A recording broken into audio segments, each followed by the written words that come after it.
Hello everyone, দেখো বন্ধুরা, আজকে কার্তিক পুজো।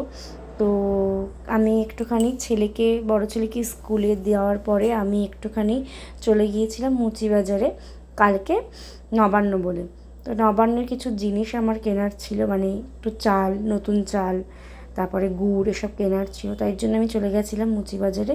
তো আজকে দেখছি কার্তিক পুজোর জন্য অনেক কিছু রাস্তায় বসেছে, দেখে এত ভালো লাগছে।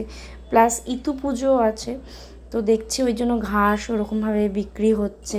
তো আমি ঠিক বলতে পারবো না ইতু পুজোর ব্যাপারটা কী, আমার ঠিক জানা নেই। তো আমি এটুকু জানি হয়তো ইতু পুজোতে এই ঘাস টাইপের এটা কিছু একটা লাগবে। আর তো বিভিন্ন রকম পুজোর জন্য ঘর, এইটা সেটা সব কিছুই লাগবে। তো এটা দেখে আমার রাস্তা এত ভালো লাগছে যে কোনো পুজো হলে এরকম রাস্তার মধ্যে বাজার বসে, দেখে তোমাদের শেয়ার করলাম। টাটা বন্ধুরা।